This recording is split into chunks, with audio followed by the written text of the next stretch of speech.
So you really gotta love how thin-skinned journalists are on Twitter and how Twitter seems to constantly back them up. You know, if you have a blue check mark next to your name and you're a leftist, you can say and do whatever you want. You can call to dox kids, you can threaten people, you can, say whatever you want, essentially.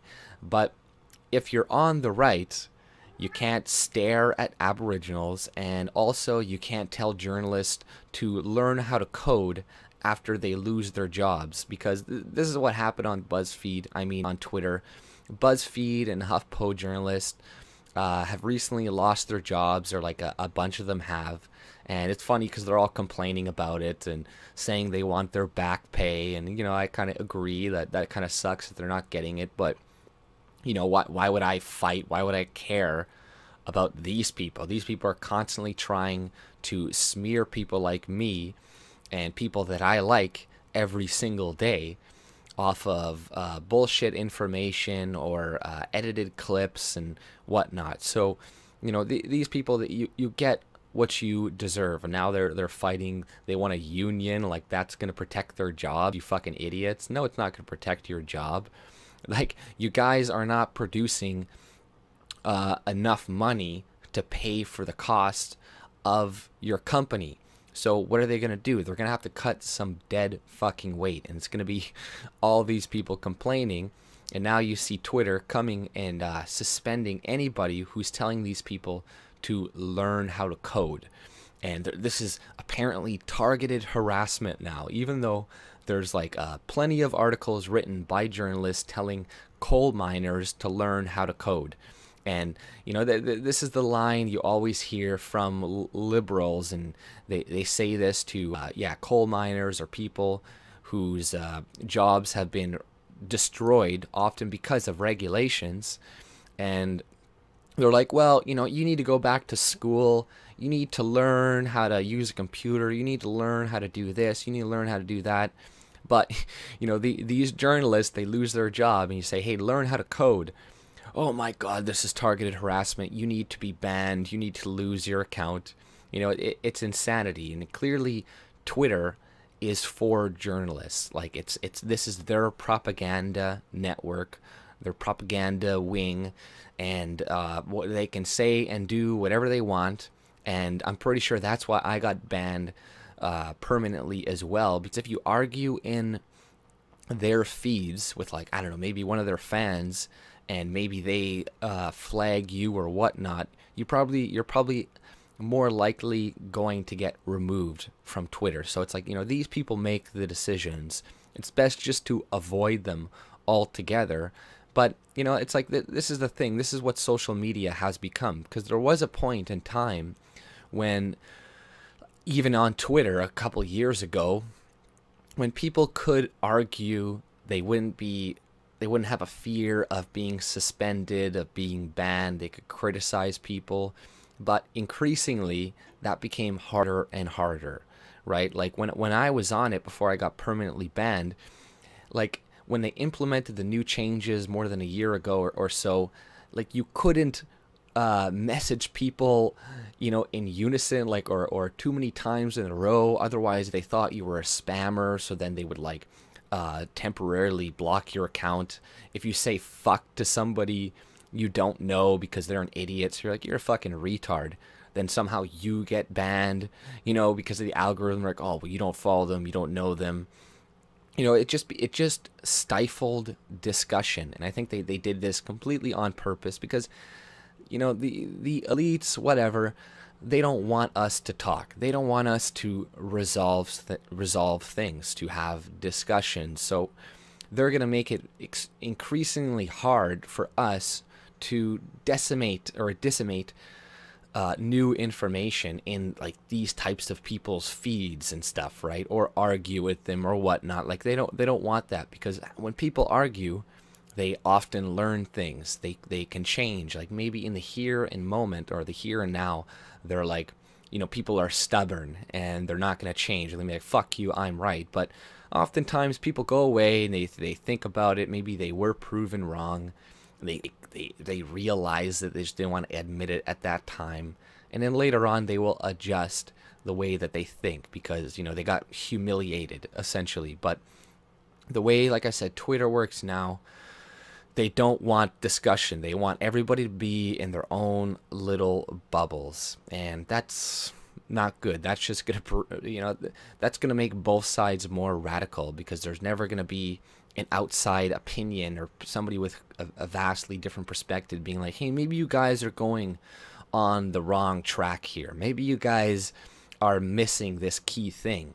But both sides are going to miss that because they're no longer talking to each other, because there's things we can learn from people on the right and things we can learn from people on the left. And there are a lot of things that people agree on, a lot of basic things that people agree on. But, it's all about divide and conquer. The more we're divided, the easier it is for us to be controlled. The more feminism pushes anti-male hatred out there, the more Gillette makes commercials and stuff like that, the more there's this anti-white agenda going on to try to convince people that we are the oppressors and that you need to fight against us, and once we're out of the way, and then everybody is going to be equal, and there's going to be no racism, or at least it's going to be dramatically lessened and whatnot. But these are all lies. Generally, I think most people want peace, want security. They don't want they don't want to have to fight each other. They don't have to be in battle with each other. But we're convinced that a lot of the times that's what we need to do. That's what we need to do to survive. But like I said, if we had actual discussions, which are being hampered right now by Twitter and Facebook and all these other social media companies, there would be progression. We would find common ground and change things. And, we obviously wouldn't agree on everything. There would still be lots of things that we would argue about. But, it really doesn't matter who you talk to, right? There are so many things. Most people are against corruption. Most people are against, manipulation. Most people are against exploitation. And, we just have different ways of achieving these goals, or thinking we have different ways. Like, I think that, I don't want poor people to suffer. A lot of leftists don't want poor people to suffer, but they want to do it through the government because they think welfare and all this stuff is the right way to do it, and that's what's going to help, and this is what is going to make society better. And I think I think helping people without the government would be better. I think through charity or through, voluntary action, because I think giving money just indiscriminately to people is not necessarily a good idea. I think people within the community know more who needs that money and who doesn't. They know more who is actually going to use that money to better themselves, as opposed to just using it to do drugs, right? Like, your family knows better than the government that your brother Jake is a drug addict, and if you give him money, he's just going to snort it up his fucking nose. But the government, who's giving him welfare every month, they don't necessarily know that unless they're doing drug tests. And then if you say, oh, do drug tests, oh my God, that's racist, discriminatory against people of color, or something. They'll make up some bullshit excuse why you shouldn't do that. But it would be better, I think, to help people without the government's help. But nonetheless, what my point is that we all want, a lot of the times, the same thing. A lot of us don't want to control each other. A lot of us are very laissez-faire, whether you're on the left or the right. A lot of the times, if you really do talk to people and you find out if they're leftists or whatever, a lot of them do live by the sense of, or the idea of, hey, if you're not, harassing me, then I don't have really a reason to harass you. But we're never going to reach this type of common ground as long as we have sites like this preventing actual discussion with each other and censoring people for making fun of journalists that write tons of fucking hit pieces on coal miners and whatever, to telling them to learn how to code. You know, sometimes people need to learn some hard truths. Sometimes people need to be made fun of a little bit to kind of see like, oh yeah, I was being an asshole, or I was taking this way too seriously or whatnot. But you're going to shield people from this. You're going to shield, you know, these journalists from this. These people need it the most. These are the people that are the most self-absorbed, with the biggest egos, essentially, especially now that Twitter, you know, promotes them around. You know, it's like you see these people and they have like 100,000 likes, or they get all these likes and retweets, and what they're saying is like just stupid. And you're thinking, to me, I'm like, okay, Twitter's obviously promoting these people as well on people's feed, you know, so they're used to that. They're used to the attention. They're used to their echo chamber with a bunch of people being like, oh, good reporting, and not calling them out when they release fake news. They were doing that, I think, the other day or something too, when BuzzFeed, or I think it was BuzzFeed, yeah, that like, you know, released all that fake news about Trump. Everybody thought like, oh, he's busted and all this stuff. They're like, oh, you know, why are people holding journalists accountable? Like, they're harassing us because we just got it wrong. Like, give us a break, you know. And I think they said that after the Covington school thing, you know. They're like, oh, the real attack is on journalists. It's like, yeah, we're attacking you because you're spreading fake fucking news, and they hide behind, oh, well, you know, that was just the reporting at the time and we didn't know any new information. Bullshit. It took me 30 minutes, an hour to find other videos that were out there showing the entire story. So they deliberately ignored it so they could push their message. And then when the new information came out, they could be like, well, I'm just going to play ignorance and say, oh, we didn't know. Oh, that's all we knew at the time. That's all. We're just reporting on the facts at the time. Yeah, bullshit, you know.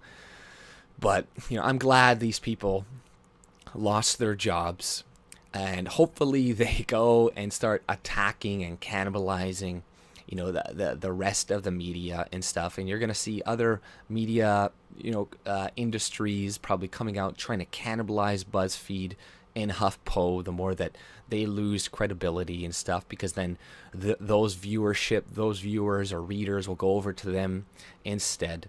But, you know, they're going to continue to destroy their credibility, which they've already have, because all the mainstream media essentially releases nowadays is like tabloids. Every day it's like, oh, Trump has a small penis. Oh, Ivanka Trump this. Oh, Trump wants to bang his daughter. Oh, Mueller. Oh, Russia. Oh, Russia knows this guy. Russia has a loose connection with this guy. It's like, I'm pretty sure most people, most Americans especially, probably tuned out that whole investigation completely. And other than the complete diehard people, but other than that, the majority of people are probably tuned it out and are just going to wait for the fucking results, because, you know, every single day it's like, we're going to get him today, boys. We're going to get Trump today, boys. Oh, he's finished. Oh, he's done. But they're always wrong, and people get sick of that. They're going to get bored of that shit. And, you know, this is why BuzzFeed and HuffPo and other people are downsizing, because they cost too much money and they're not bringing in enough profits, enough wealth. So, you know, these guys should indeed learn how to code. You know, like, now you see a lot of them arguing for a union, and they want a union to come in and protect them and keep their jobs, or get them a back pay or something. You're like, a union's not going to protect you. Yeah, I always see these journalists do this every time they lose their job. See, we should have unionized. It's like, if your company is not profitable, a union is not going to protect you. You know, there was that Oshawa plant in Ontario here. If you're Canadian, you would know this, but, you know, their union tried fighting real hard, and they're leaving anyways. There's absolutely nothing that they can do, especially if you're not profitable, right? The union were to keep you on, that would just make the whole company tank even faster, and then everybody would lose their job, instead of just cutting off the dead weight that, you know, obviously you guys were. And, I feel no sympathy for these people whatsoever. They get what they deserve. This is what you get for peddling fake news, propaganda, anti-white, anti-male propaganda, because this is what Huffington Post, BuzzFeed is known for. Remember, like, the BuzzFeed videos they used to have on YouTube? 10 things I hate about white people. There was like 50 of these fucking videos, right? And then they did one about black people. I remember everybody lost their fucking shit. They like took down the video. They're like, oh, okay, sorry guys, sorry. But, this company is scum. HuffPo is scum. They deserve what they're getting. And companies like Twitter and stuff and journalists are making the dialogue that could help society overcome things harder and harder to happen, especially on their sites. That's why we need alternative media platforms. That's why you need to start at least using Minds, Gab, BitChute, whatnot, Subscriber Star, and everything else. Because even if you're not using these sites too often, at least if you're posting to them every once in a while, that is increasing their metrics. That makes them look better, more attractive. More people will, could invest because of that. So it's like, every little bit helps. And, the more that Twitter makes their site less appealing, and, because people like to argue. People like to have these fucking arguments. And, it's going to be okay when you're in an echo chamber and everybody's like, barely anybody's arguing, but you're going to miss those right wingers coming and calling you cucks or something and arguing. And the people, I want to argue with leftists and stuff on Twitter and whatnot, but you can't. It's too risky nowadays. It's way too fucking risky. And especially with the way that I talk. But even if you clean up the language, still, you're going to get, like, suspended with spam. You're going to tell a journalist to learn how to code, and now that's targeted harassment all of a sudden. But telling a kid, saying we want to dox this kid, we want to burn his house down, we want to, fire on him, punch him in the face, that's totally fine on Twitter. So, just be aware, obviously, of what this site, if you're, if you have two brain cells to rub together, that this site is for people on the left, and especially journalists. This is their site. They think that they own it. But that's all I pretty much had to say about this. If you like my content, subscribe and have a good day. See ya.